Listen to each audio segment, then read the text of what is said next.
Good morning, everybody. I have the pleasure of introducing three outstanding speakers that we're going to hear from today. This morning, in preparation for voting for November, our theme for this meeting is Florida's Environment and Amendment 1. Our featured speakers include our own local environmental gurus, Ray Judah and John Scott.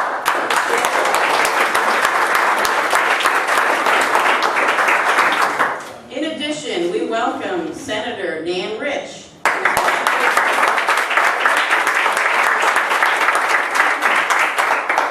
Former Lee County Commissioner Judah is a strong advocate for providing a balance between management and growth and responsible stewardship of our precious natural resources. He has received numerous awards, including recognition by the Florida Audubon Society, Conservationist of the Year, the Florida Wildlife Federation, and the Everglades Coalition's James D. Webb Award for making an outstanding contribution to the Everglades in 2011 and 2013. John Scott, also known as Green Guy, has called Fort Myers his home since 1979. His background and decades of experience in information technology plays an integral role in his involvement and effectiveness as a political and environmental advocate. He and his wife Ruth founded the Clean Water Initiative of Florida. Lastly, in addition to Ray and John's presentation, our special guest speaker, Senator Nan Rich, who is an avid environmentalist and a Democratic candidate for government. She's been visiting tirelessly, going around the state and advocating for Democratic candidates. And we welcome all three of them.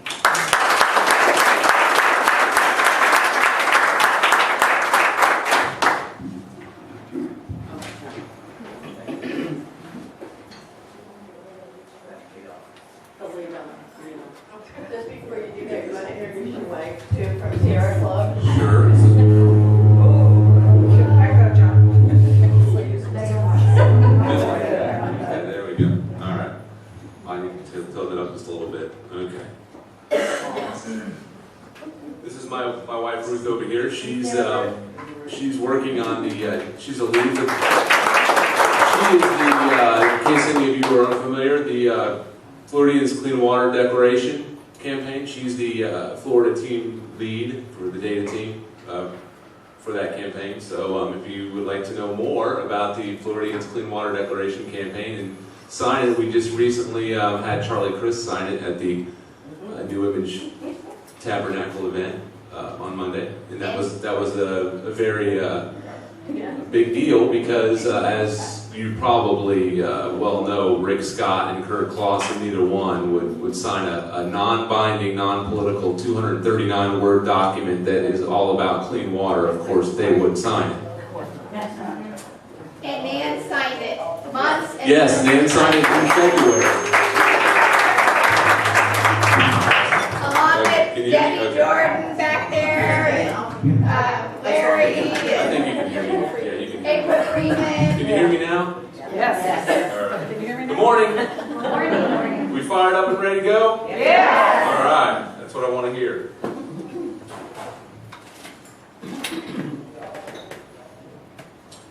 I'd like to thank Lydia and Steve Sherman and the Women's Democratic Club for having us here today. It's an honor to be here with you speaking about something that's very near and dear to all of our hearts, preserving Florida's natural resources. And we've also got Nan here, as you well know, who is a great leader and advocate on the environment. Let's hear it for Nan once more. As you probably know by now, my name is John W. Scott, and I'm a native Floridian, born and raised in Miami, Hialeah to be specific, and I've been in Fort Myers since 1979, call that my home here. Shortly after the Orlando Clean Water Summit in November of 2013, my wife Ruth and I, we founded the Clean Water Initiative of Florida, which is a small advocacy group to raise public awareness, educate, and hopefully affect policy change as it relates to Florida's natural resources. Although we've been environmentalists for all of our adult lives, we finally decided to really get in the game and try to really do something to help fix these problems that we're facing. And as we know, in a very short time we learn that our waterways and everything and everyone that relies upon them is under a constant overwhelming assault. It just never seems to stop. And the Caloosahatchee River on the west coast and the St. Lucie River and the Indian River Lagoon on the east coast have been absolutely devastated by discharges from Lake Okeechobee. Polluted discharges up to 6 billion gallons a day at the peak of the 2013 rainy season, if you can imagine. This resulted in historic mortality events for all types of marine life: manatees, dolphins, sea turtles, pelicans, fish of all types, and oyster bed, just to name a few of the different life forms that have been affected by this, in addition to people. Now, in 2013, Florida set an ominous record. 830 manatee deaths statewide, the most since record-keeping began. And here on the West Coast alone, we recorded 276 of those deaths. And on the Indian River Lagoon on the East Coast, there was over 120 manatees that died, as well as over 80 dolphins in a unusual mortality event over there. Now, most of these innocent creatures, don't let anybody tell you otherwise, died due to the algae blooms and the deadly toxins created by that aforementioned runoff from Lake Okeechobee. Now, this is not the way it's supposed to be. And it wasn't this way until recently, and when I say recently, I mean within the last century, when developers, agriculture, politicians, and the Army Corps of Engineers, all our favorite, decided that other interests were more important than the welfare and natural flow of Lake Okeechobee and the Everglades. Our ecosystems are being laid to waste, yet somehow politics and profits have jumped ahead of our natural resources as top priorities. What else is new? The elected officials who take lots of money to maintain the status quo, they continue to be re-elected. And then they come up with these peripheral fringe solutions that come along with these nifty photo ops that nibble at the edges of the problem instead of getting to the heart of the problem. And billions of dollars in proposed solutions that are on the table that won't even come close to resolving the Lake Okeechobee discharge problems, and they'll be applauded. And they'll be hailed as true leadership in the photo ops and in the sound bites. But what happens if you propose a real solution, one that will almost completely resolve the problem? Crickets, misinformation, vilification, politicization, procrastination. We need to send the water south, not east and west. We don't need it on our coasts. And we can definitely do this. We all know this, and so do many of our legislators. Don't let them fool you, as Bob Marley once said. They know. They definitely know the water needs to go south. No matter what side of the aisle they're on, you talk to them, they'll acknowledge that at some point in the conversation. Unfortunately, most of them just don't have the political will or courage to stand up to the special interests and do what's really right for Florida and its natural resources. Over the past decades, we've had more than one well-studied and analyzed proposal to send the water south, yet we're still getting lip service with nothing to show for it. I've spoken to several local and state politicians, and when I press them about showing leadership on sending the water south, what do I get? Either silence or predictable canned responses like, that's a long-term project, not a short-term project, or I'm not sure about the feasibility of it, let's study it some more, like we haven't studied it enough. Those responses work great as sound bites, and to deflect blame or to pacify inquiring minds, but they never fix the problem. Sorry, my slideshow is not working properly. Let's see if that works.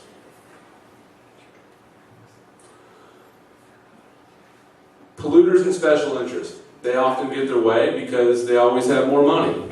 The agricultural industry, for instance, has spent billions of dollars on campaign contributions and lobbyists over the years, resulting in absolute power at all levels of government. So much power, in fact, that no agency or politician dares step out of line and act against their interests, no matter what the effect on our natural resources. Even the smallest changes seem nearly impossible to achieve.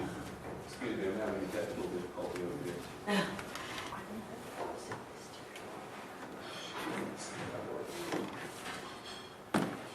At this point, you might think I hate agriculture. But I really have nothing against responsible agriculture, which includes being good stewards of the environment. And if anyone in this room were to dump toxic waste into our waterways, what do you think would happen? Get fined, go to jail, or both.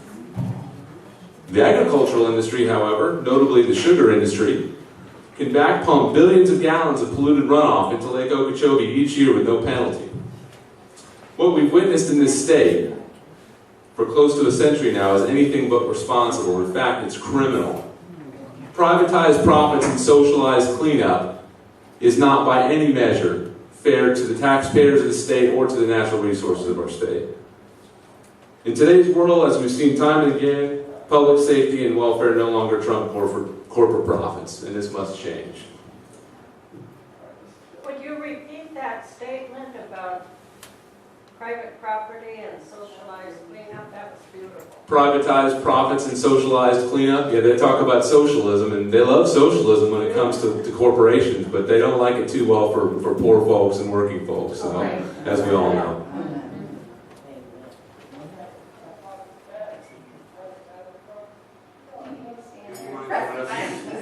I'm sorry. Okay.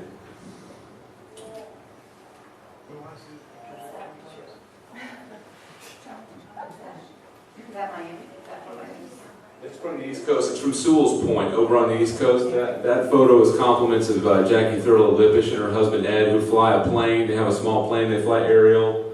They do flyovers, and they get pictures over the East Coast of this. She's a city councilwoman over there on the Sewell's Point City Council, and she's a strong advocate for our water over there.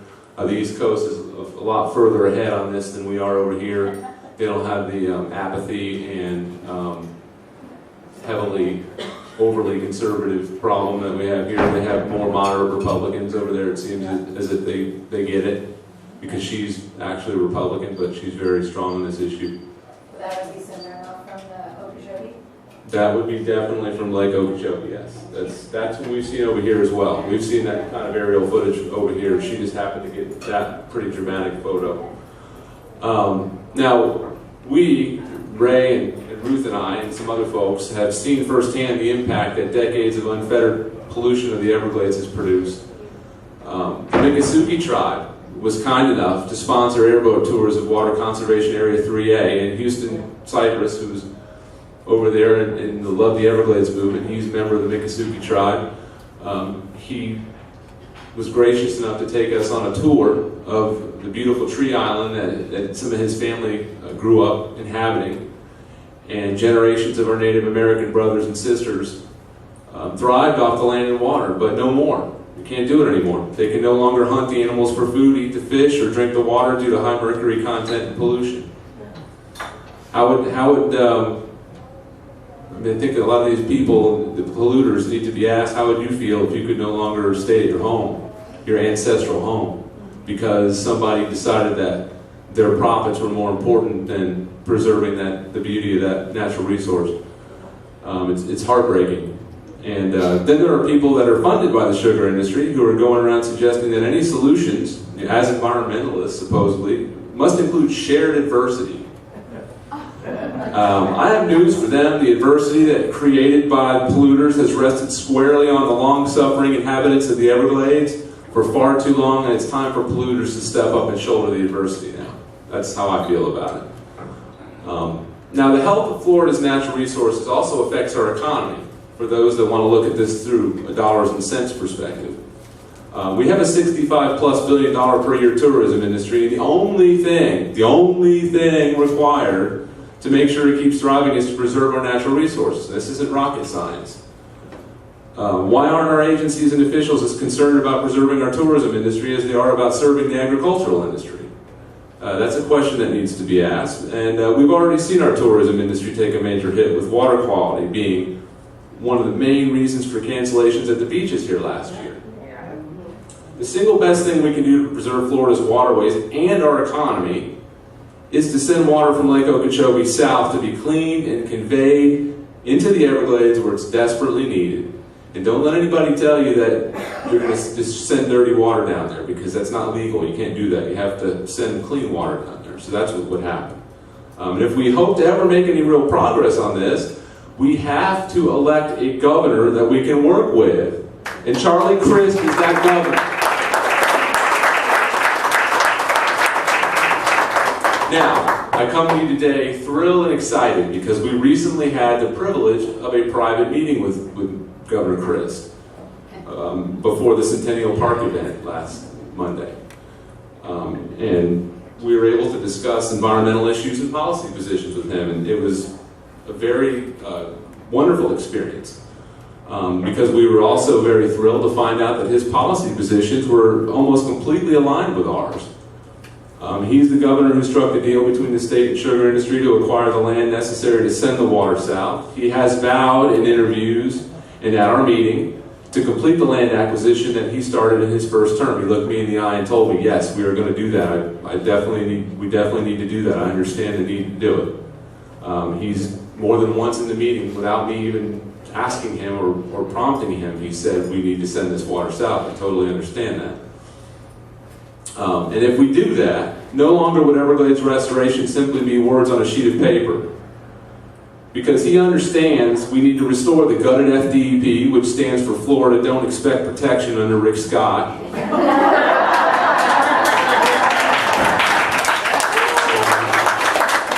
And appoint people to SWIFMUD, or South Florida Water Management District. SWIFMUD is Charlie Crist's term, by the way, and I thought that was amusing. That will once again put water quality ahead of agriculture. On every environmental issue, he's with us. Water quality, Lake Okeechobee discharges, Everglades restoration, opposition to Sugar Hill. For those of you who are unfamiliar, the sugar industry is planning a suburban sprawl, 67 square mile city in the land that coincidentally we would need to acquire in order to accomplish the goal of sending the water south. He's opposed to oil drilling and fracking, thankfully. And he is a strong supporter of renewable energy. Solar energy in the Sunshine State. Who would have thought? Now, he's also, just as importantly, he's also accessible, as evidenced by the ease of which we were able to get this meeting with him. He was eager to listen and learn about these issues, which is a very stark contrast to Rick Scott, the great hider, the great dodger. He who shall not be named. For all the Harry Potter fans in here.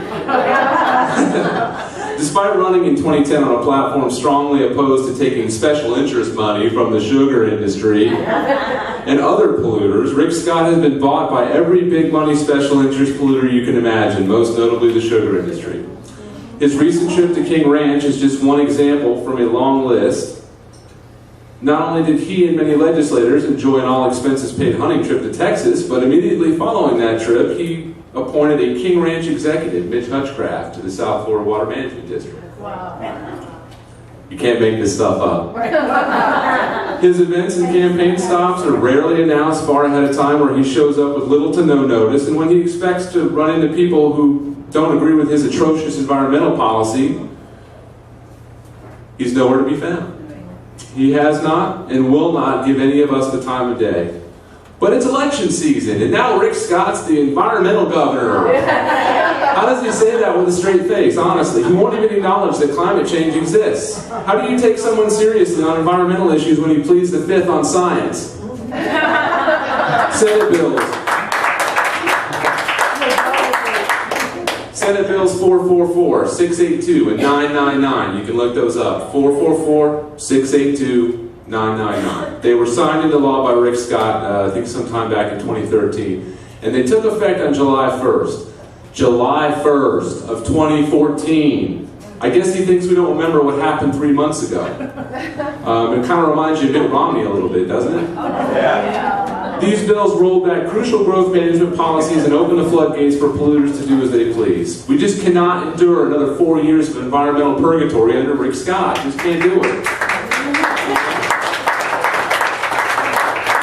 You see up here on this slide, if you truly care about Florida's natural resources, among other things, I urge you at the very least to do the following.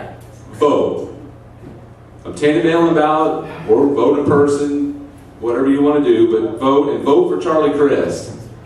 And get others to do the same. We need to spread it out, spread it around. Volunteer. You can phone bank from home if you get a Vote Builder account. You can get on your computer at home and you can call to your heart's content. You don't even have to leave the comfort of your home. You can knock on doors and tell people that you support Charlie Crist and tell them why they should too. Promote. Spread the word on social media. I think we're all kind of already doing that anyway, but we should become as aggressive as possible on doing that. Make sure you're doing it on as many social media outlets as possible: Twitter, Facebook, Reddit, LinkedIn, whatever you're on. Do it on there. By email and by word of mouth among friends, family, and strangers. Donate. I mean, it's obvious, but even $5 can make a difference. So please donate whatever you can afford, because Rick Scott's outspending Charlie Crist 3-1 right now, and we've got to defeat this guy. And also, I would like to note that even though he's outspending him 3-1, Charlie Crist and him are back and forth in the polls. So that shows you that he's a terrible candidate that's being propped up by millions and millions of dollars. So, in conclusion, let's remember in November and set Florida scot-free.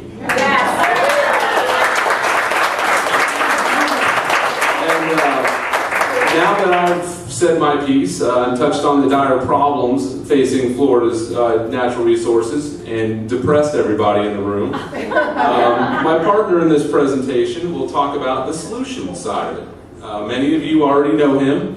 Ray Judah served for 24 years on Lee County's Board of County Commissioners and is currently the coordinator of the Florida Coastal and Ocean Coalition. Everybody, please welcome my friend Ray Judah.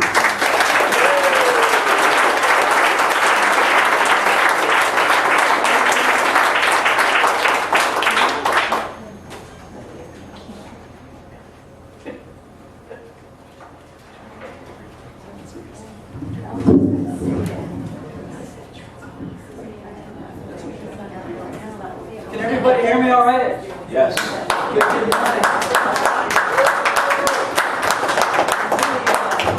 Let me thank Steve and Lydia Sherman and the rest of the DNC for the opportunity to share a few words with you this morning. It is a pleasure, and certainly the continued work with John and Ruth Scott has been enriching for me. To bring the collaborative effort of Clean Water Initiative along with the Florida Coastal and Ocean Coalition. We've traveled a lot of miles. We're trying to spread our message throughout the state where we can, and I think it's a message that's finally starting to resonate with the folks here in the state of Florida. I also would be remiss if I didn't let you all know that Nan Rich has just left a wonderful legacy with her work in the legislature, and in her last term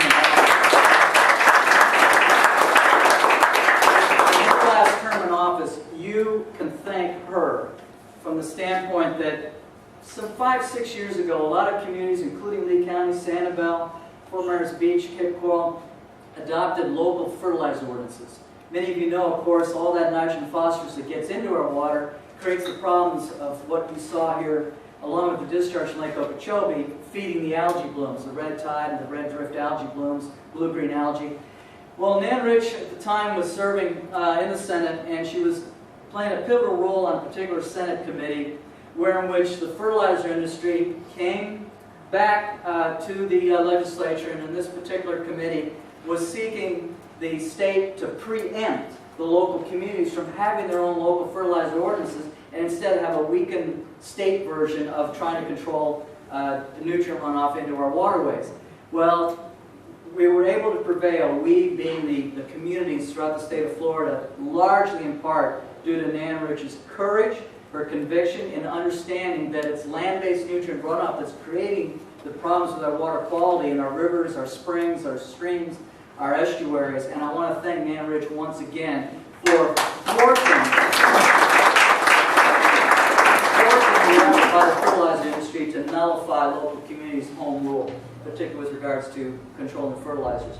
I know that you had expected we were going to talk about the importance of the Land and Water Conservation Act, and believe me, it is. Our future here in the state of Florida is dependent on the people getting out to vote for Amendment 1. There's no question when you consider that several governors, Republicans and Democrats, actually supported, at the time, Preservation 2000 and Florida Forever, to put aside $3 billion every 10 years, $300 million a year, to buy environmentally sensitive land, to protect our water resources, protect our open space, to protect the natural legacy and historical significance of the state of Florida. And yet we get then Governor Scott and the Republican-led legislature that reduced the $300 million a year down to $15 million a year. It was disgraceful. And it was the designated funding source, the dock stamp, the real estate transfer tax, that was used to buy environmentally sensitive land. And so what this does is, I know probably you all know in this room, is to dedicate that funding source for the next 20 years, 33% of the dock stamp that had been used to buy environmentally sensitive land over the last several decades, to once again secure our future by buying those environmentally sensitive lands and protecting our water resources. So I hope the people of the state of Florida will do what the legislature should have done, and that's to make the protection of our natural resources a top priority. So please do get out and vote for Amendment 1. What I want to talk to you real quickly about, though, is something that is really probably the most damaging impact to the entire coastal estuaries of the west and east coast of South Florida, and the Everglades, and Florida Bay, and the Keys. And it all starts in the Lake Okeechobee watershed at the beginning of the upper chain of lakes in Orlando. There's a creek up there called Shingle Creek, and it's right by SeaWorld. A drop of water that falls on Shingle Creek, if it doesn't evaporate or get consumed, will eventually make its way down the Kissimmee River to Lake Okeechobee, and either down the Caloosahatchee or the St. Lucie to the Indian River Lagoon, and possibly be able to flow, although there's been some significant restrictions to that flow to the Everglades National Park. But the point I'm trying to make is, it is a huge watershed. And unfortunately, the people at the upper reaches of this watershed have not been responsible, and we, the people that live downstream of the watershed, have suffered the consequences. But I want to at least share with you real quickly a visual. Lake Okeechobee, the heart of the ecosystem in the state of Florida, where in which it has experienced a severing of the artery from that heart, Lake Okeechobee, to the water conservation areas and the Everglades and the Florida Bay. Why? Because of the Everglades agricultural area. For some 4 or 5 decades, the agricultural industry has developed this area largely with the planting of some over 440,000 acres of sugarcane fields. For those of you who have driven State Route 80, either south of the lake or north of the lake, you can see miles and miles of sugarcane fields. Therein lies the problem that I'm about to explain. Satellite photo here again showing the Tamiami Trail, Alligator Alley, the water conservation areas that John has talked about, Water Conservation Area 3A, where the Miccosukee Indians actually live, and where they ply their trade with the airboat tours, where they actually have their cheeky huts and their small islands that are interspersed here amongst the Everglades, and of course Everglades National Park, south of Tamiami Trail. But again, the visual I wanted to leave with you is this massive amount of development, of course, on the East Coast, the water conservation areas, which add up to hundreds of thousands of acres of land that is important to filter and to store runoff that used to flow historically into the Everglades National Park. And then keep in mind this Everglades agriculture area, over 700,000 acres, that has basically cut off the hydrological connection between the lake and Everglades National Park. Here it is. This is actually the main culprit for why we are experiencing a dramatic decline in our natural resources, which is the very foundation, the basis for a $70 billion tourism industry. We have an industry, the sugar industry, that has an overall economic impact of about $4.5 billion that is actually compromising a $70 billion tourism industry. There's even misunderstanding in the media where they talk about the fact that red tide actually starts from off the coast. Well, it does. It's a natural phenomenon, but the unfortunate aspect of how we're experiencing the damaging impacts of red tide is, while it is natural off the coast, it's when it starts to flow towards our coastline and all the nutrient that is in the water, the nitrogen, the phosphorus, that's the catalyst that allows for an increase in the frequency and duration of red tide, which is so damaging in terms of death to dolphins, to manatee, keeping people off the beaches that spend good money from all over the world that want to enjoy our beaches because of the red tide that affects their throats and the nauseousness that they experience.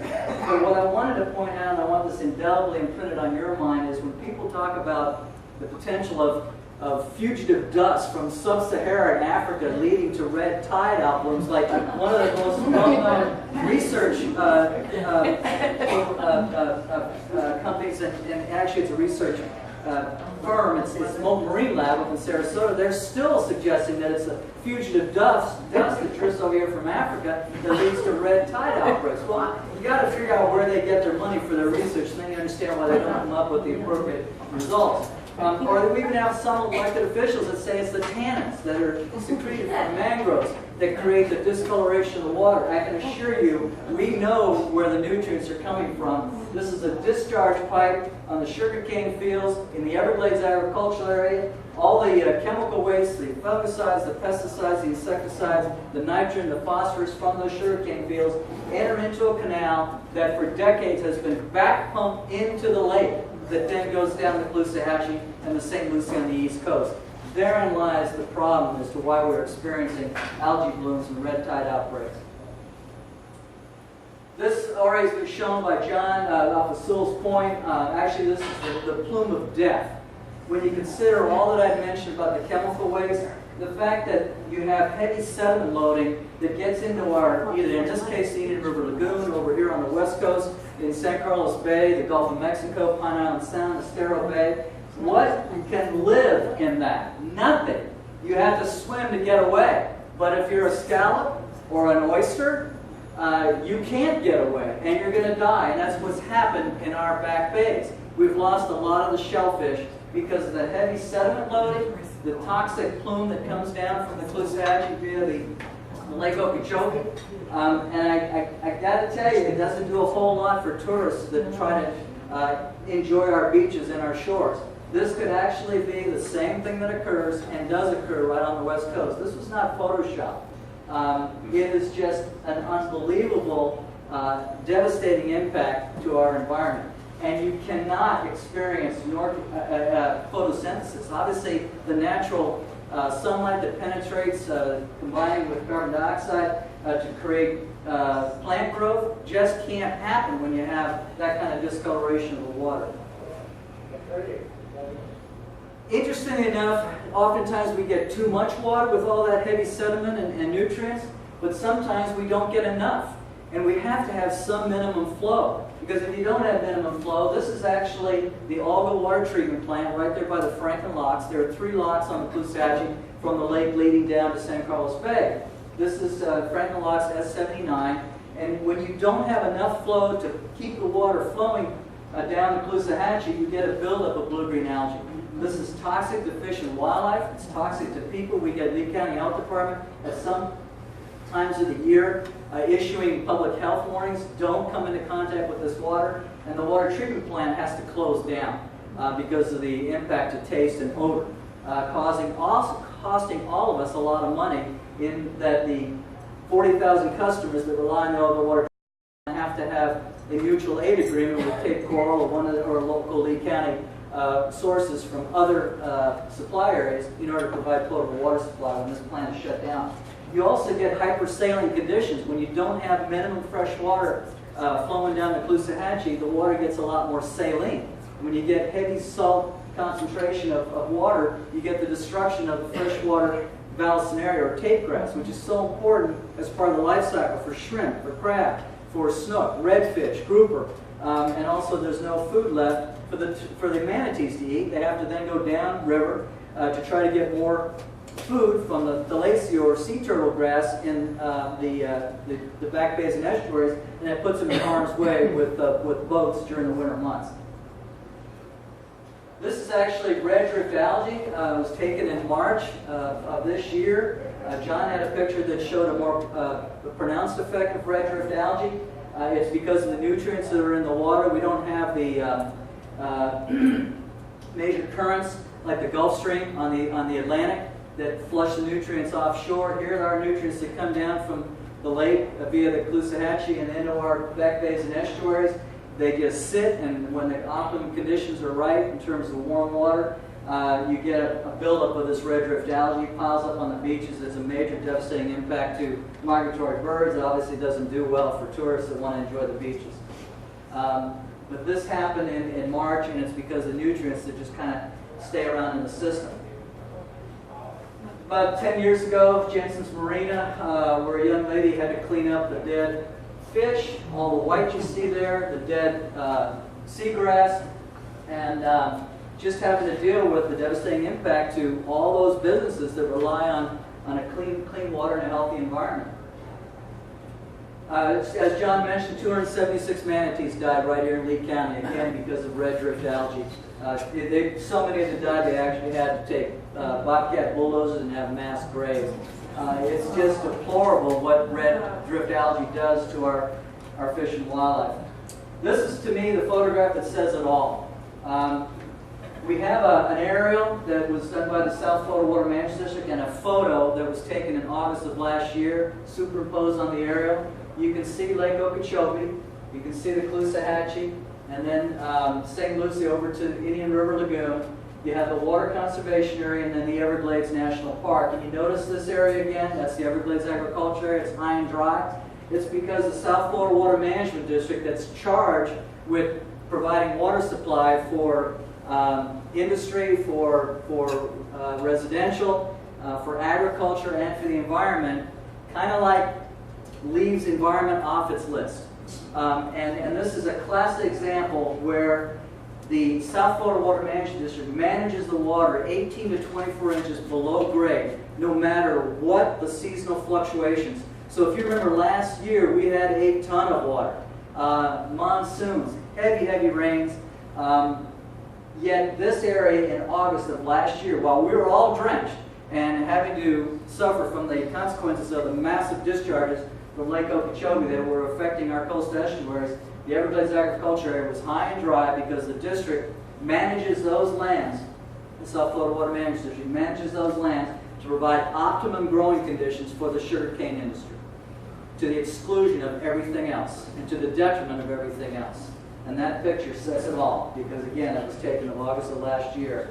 By the way, the water that's here in the Everglades, that's not from drainage from the lake. As I said, that water has been severed. That's simply from rainfall. That's how much rain we got last year. But the Everglades Agricultural Area is high and dry. The Audubon of Florida did a really tremendous service for all of us a number of years ago. They actually looked at the water budget for the Lake Okeechobee watershed. They determined in an average annual year, you get about 4.7 million acre feet of water. And an acre foot is just, you take an acre and you stack water a foot high. So 4.7 million acre feet of water gets into the lake from rainfall and from flow from the Kissimmee River. Because the lake is 430,000 acres, it's a large surface area, about 2.5 million acre feet evaporate, which leaves this figure right here, 2.21 million acre feet of water. Approximately a million acre feet goes to the Caloosahatchee, 44%. Approximately a little over 442,000 acre feet go to the St. Lucie and Indian River Lagoon. 500,000 acre feet go to agriculture, and then a little bit gets distributed to Everglades National Park. Here's what's interesting. If you look at the discharge point at the Moorhaven Lock, right there at the lake as it goes into the Caloosahatchee River, that 900 cubic feet per second is equivalent to 6 billion gallons a day. That's as much water that we in all the state of Florida, for potable consumption and for agriculture, use in a given day. And the district wastes that much water a day, literally for months during the wet rainy season, because they don't store it or treat it in the system. They just discharge it down the Caloosahatchee or down the St. Lucie. Last year alone, the San Juan Captiva Conservation Foundation, using gauges, determined that there was actually 7,400 cubic feet a second that was released for 4 straight months. That's about 4.7 billion gallons a day. You'd think that's a lot of water, but when you put it in perspective, and you've all heard about the C-43 reservoir that's supposed to be built with the Water Resource Reform and Development Act to the tune of $1 billion. That's C-43 reservoir, and that's something that Rick Scott is promoting that is going to be our relief from the excessive releases from Lake Okeechobee. Will only hold 170,000 acre-feet of water. That's equivalent to 55 billion gallons of water. We had over 500 billion gallons of water that was discharged from the lake down the Caloosahatchee River. So you have a reservoir built to the tune of $1 billion of taxpayer money that will only store 10% of the runoff from the lake. How is that going to alleviate the devastating impacts of the massive discharges from the lake? It won't. It's an engineering solution supported by the sugar industry. It's not an ecologically sound solution that will properly convey and store and treat the water from the lake. By the way, there's a reservoir that's under construction in Martin County called the C-44 reservoir. That's not even taking any water from the lake. It's only taking water from the surrounding agricultural land. It only stores 16 billion gallons of water. So all these reservoirs that are built into the Comprehensive Everglades Restoration Program, when you look at the water budget, the availability of the storage is insignificant in terms of addressing the problems with the massive releases from Lake Okeechobee. Here's what needs to happen, and Governor Crist had it right. If you remember, during his term of office, he had actually fashioned an agreement to buy the entire asset portfolio of the U.S. Sugar Company, and it was to buy 187,000 acres. Because the Tea Party was against it, because Rick Scott campaigned against it, because Charlie Crist was already finishing up his term and was actually being distracted by running for the U.S. Senate. Unfortunately, the planets were not lined up to be able to complete what his vision was, and that was to buy out the 187,000 acres of land owned by U.S. Sugar. In order to facilitate a flowway in the Everglades agriculture area, we need to assemble enough parcels. In fact, about 50,000 acres. That's it, 50,000 acres. Of the entire 700,000 acres of Everglades agriculture area, that's only 7%. And of the availability of sugarcane fields, that's only 15%. In order to provide the ultimate solution to mimic what Mother Nature had provided for thousands of years, and that's to provide that flow from the lake to Everglades National Park. So by buying the 50,000 acres in the existing sugarcane fields, converting it to shallow freshwater wetlands, small reservoirs, you have a dynamic storage and a flowway that allows for the retention, the treatment, and the conveyance of water to the south. Interestingly enough, I was just over at the 6th Annual Southeast Florida Regional Climate Leadership Summit on Miami Beach. And for those of you that have been to Miami Beach recently, it's really fascinating. Broward, Miami-Dade, Palm Beach County, and Monroe County back in 2009 developed a Southeast Florida Compact. And what that did was a recognition that they're experiencing devastating impacts of sea level rise. We have people all over this country still debating climate change or sea level rise. Those folks are experiencing it. Even during warm, sunny days, they are experiencing flooding in their streets. And people in Mercedes and BMWs are driving around thinking that's fresh water. It's salt water. It's destroying their chassis of their cars. But what's happening is because of the sea level rise, it's already flooding neighborhoods, it's flooding streets. They are now coming up with a resiliency plan to provide for pumps, for backflow preventers on their piping system. Now for any new development, the structures have to be elevated. New construction of roads have to be elevated. They are preparing for the new reality of sea level rise. And what they're basing their preparation on is a sea level rise of 24 inches by 2060. That's not that far away. So while we're talking about it, they're acting on it.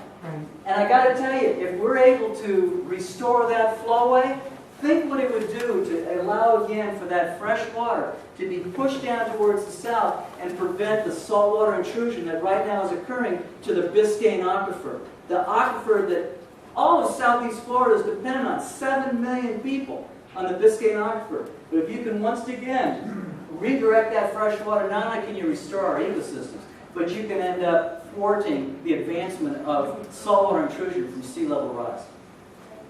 So again, all we need is 50,000 acres, but Rick Scott is opposed buying any more land to bring it into the public sector. Certainly, the Amendment 1, the Land and Water Conservation Act, if it were to be approved, would allow us to be able to have the funding availability to buy the necessary land. Certainly, the BP oil suit, the Deepwater Horizon oil suit, there's money there. The South Florida Water Management District can restructure their long-term capital improvement program that provides more money. And Charlie Crist administration validated using bond funding to be able to buy the land. So it can certainly happen as long as you have the right leadership that pushes it. Well, that just happened to be Ray Judah there. I was kind of the sugar industry got so. I have to share this with you because in 2010, you remember the decision by the Supreme Court where they said corporations are just like individuals, therefore no restriction on funding for political campaigns? I can tell you that decision really opened up the floodgates because now political action committees have no restriction on the amount of money they spend. Typically, a county commissioner will spend maybe $80,000 to $120,000 to run for office. I've never spent more than $87,000. The sugar industry must have felt that I guess I threatened them because they spent, by working through political action committees that contributed to political action committees that ultimately contributed to, let's see, what was the one that they used here? Paid for by Florida First. If you drill down and you look at how Florida First got their money, it was the fertilizer industry, it was the sugar industry. In fact, the sugar industry spent $750,000 to unseat me a couple years ago. So obviously this is what Charlie Crist has to deal with and so many other wonderful viable candidates because of corporations and their unholy alliance with the Republican Party. I'm a Republican, but this is not right. And we need to have an equitable level playing field. Hopefully with the appropriate election reform someday we'll get that. But at this point in time, even though I received a lot of flack by being part of the Charlie Crist press conference the other day, I would do it again in a heartbeat. I'm a Republican, but I support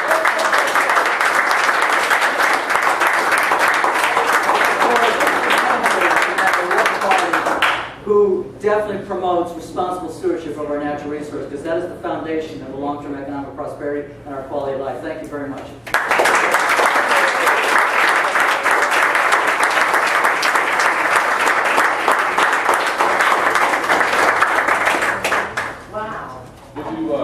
We're a little short on time. Lydia just informed us, so we'll do Q&A. If you have any questions or answers, whatever, for Ray and I, we can do that during lunch. If you have any questions. All right, thank you so much. I'm so sorry. I apologize. Kelly, I am so sorry. John and I, we rely on corporate sponsorships and grant funding, but we also do some fundraisers, have a little fun with it. If you'd like to be a guardian of the water, they're $20. Kelly, I just met. She's a wonderful model.